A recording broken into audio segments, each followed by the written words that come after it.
Hello भाई लोगों और उनकी प्यारी प्यारी बहनों, सारे चैलेंजर्स का इस चैनल पर स्वागत है। मैं अपनी वीडियो के एंड में एक चैलेंज भी दूंगा तुम सबको, जो कि आने वाले टाइम पे तुम्हारे को बहुत फ़ायदा करेगा। मतलब एकेडमिक्स में भी फ़ायदा करेगा और लाइफ में भी अच्छा होने के लिए फ़ायदा करेगा। ठीक है, तो आज मैं तुम लोगों को अपना स्टडी रूम दिखाऊंगा कि मैंने कैसे बनाया था और कैसा था। ठीक है, किसी को फोर्स नहीं करता कि वो बिल्कुल ऐसा ही बनाए, लेकिन एक स्टडी रूम तो हर बच्चे के पास अपना खुद का होना चाहिए, जहाँ पर वो अपने मेन मेन टॉपिक्स को चिपका ले या लिख ले। ठीक है, कुछ मोटिवेशन भी उसको वहाँ से मिले। तो बिल्कुल वैसा ही मेरा एक बढ़िया सा स्टडी रूम था, तो वो मैं तुम्हें बनाना सिखाऊंगा और बहुत ही सस्ते में बन जाएगा। तो सबसे पहले मैं इसका बेस बता देता हूँ, जो दुनिया का सबसे बेस्ट जुगाड़ है, यानी कि थर्माकोल। ठीक है, हर जगह पड़ जाता है यार। मतलब फ्रिज लोगे, टीवी लोगे तो थर्माकोल तो मिल ही जाता है। अगर तुम्हारा थोड़ा टेढ़ा मेढ़ा है तो उसको गर्म चाकू से सीधा कर देना और फिर उसको चिपका दो डबल साइडेड टेप से। ठीक है, और फिर उसके ऊपर एक ब्लैक कलर का चार्ट चिपका देना। ये कंपलसरी है, मतलब ब्लैक कलर तो चाहिए ही चाहिए, क्योंकि उसके ऊपर बाकी जो कुछ तुम चिपकाओगे ना वो हाईलाइट होएगा। ठीक है, और एक हाइलाइटर, स्टिकी नोट्स और लैंप अगर तुम्हारे पास हो तो, नहीं तो फिर कमरे की लाइट से भी काम चल जाता है। शुरुआत में इस तरीके से स्टिकी नोट्स को मत चिपका देना, कहीं पता चले कि तुमने आज स्टडी रूम बनाया और आज में ही सबको चिपका दिया। ठीक है, स्टार्टिंग में सिर्फ थर्माकोल होता है, चार्ट होता है और थोड़ी बहुत चीज़ें ही होती हैं। वो धीरे धीरे साल के एंड तक सब भर ही जाएगा। एक चार्ट मैंने एक्स्ट्रा लगाया था, मतलब चार्ट नहीं, थर्माकोल, जिसमें मैंने मोटिवेशनल चीज़ें लगा रखी थी। और ये मैंने मैथ का सेक्शन बनाया था सबसे ऊपर। ठीक है, अपने गोल के नीचे मैथ का सेक्शन बना दिया, जिसमें हर चैप्टर के सारे फार्मूलाज थे।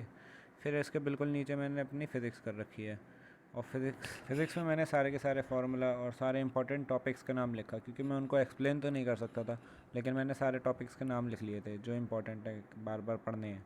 फिर ये केमिस्ट्री में जितने भी रिएक्शंस हैं पूरे चैप्टर में नहीं, पूरी बुक में, वो सारी लिख दी थी मैंने, जो सबसे ज़्यादा इंपॉर्टेंट रिएक्शंस हैं।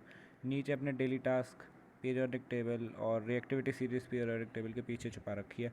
मतलब वो मेरे को याद हो गई थी, तो फिर मैंने इसके ऊपर पीरियोडिक टेबल लगा दिया था। और ये डेली टास्क ना तुम्हें भी लगाने होंगे, चाहे कहीं कॉपी में इसके लिए कोई डायरी ले लेना या फिर यहीं लगा देना।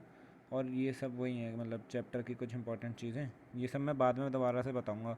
मतलब एक वीडियो इस पर डाल दूंगा कि केमिस्ट्री में सबसे ज़्यादा इंपॉर्टेंट क्या था, जो मैंने भी मतलब अपने लिए लिखा था और उसमें से काफ़ी कुछ आया भी था। ठीक है, तो मैंने टोटल अपने इस स्टडी रूम में अपने आगे वाले चार्ट को 3 हिस्सों में बांटा था, मैथ्स, फिज़िक्स और केमिस्ट्री में।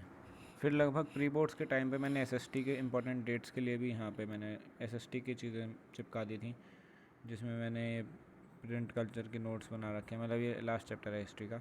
और इसी तरीके जो नीचे दिख रहा है पिंक कलर की, वो इंग्लिश थे, इंग्लिश ग्रामर, मतलब कि एक्टिव से पैसिव में करते हैं तो क्या होता है, फिर डायरेक्ट इनडायरेक्ट में करते हैं तो कोई चेंज आता है कि नहीं आता है। तो 2-4 रूल्स जिसमें कन्फ्यूज़न हो जाती है, वो भी मैंने इंग्लिश के उसमें। और ये बायो में भी मैंने सब सिर्फ इंपॉर्टेंट टॉपिक्स लिखे थे, और कई सारे जो प्रोसेस होती हैं उन सबको लिख दिया था, और रिएक्शंस जो थी वो भी लिखा था।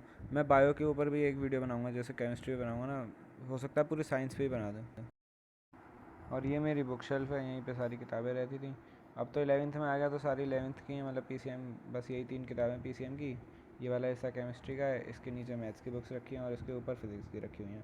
पहले यहाँ पे सिर्फ 10th की किताबें थी, मैंने 10th की बैग पैक करके साइड में रख दिया है। ये अपनी 11th की एच सी वर्मा वगैरह और मॉड्यूल्स यहीं से मंगाए थे, पीडब्ल्यू से डिब्बा यहीं रखा हुआ है।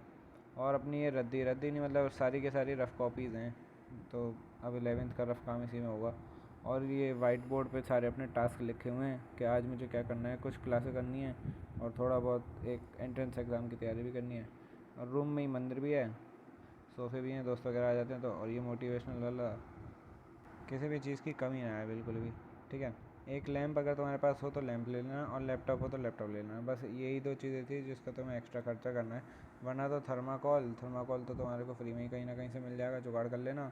और पेन ले लेना जो इस पे लगाने के लिए। अगर किसी के पास थर्माकोल ना हो तो वो गत्ता यानी कि कार्डबोर्ड भी ले सकता है, क्योंकि वो भी एक तरीके से सेम ही काम करता है, पर मेरे हिसाब से थर्माकोल ज़्यादा अच्छा है। तो तुम्हें लेना है एक थर्माकोल, थोड़ी बहुत पेन्स, स्टिकी नोट्स और डबल साइडेड टेप, बस इतने में काम हो जाएगा। और हाँ, आप सभी का चैलेंज ये है कि आज से तुम लोगों को 4 से 5 घंटे ना डेली पढ़ाई शुरू करनी है, और 2 से 3 घंटे अपने पैशन को भी देने हैं। मतलब ये नहीं कि सिर्फ पढ़ाई करते रहो, या फिर ये नहीं कि सिर्फ गेमिंग करो। ठीक है, गेमिंग मतलब ऑनलाइन भी हो सकती है और ऑफलाइन भी हो सकती है। जैसे अगर तुम्हें बाहर जाके खेलना है तो तुम वो भी कर सकते हो, घर में फ्री फायर पबजी खेलना है तो वो भी एक लिमिट में खेल सकते हो।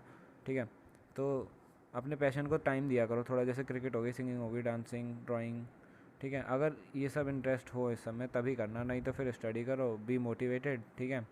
और अगले साल मेरी तरह तुम लोग भी पक्का वीडियो बनाओगे अपने घर वालों के संग, ठीक है, कि 90 प्लस आ रहे हैं, किसी के 95 प्लस आ रहे होंगे।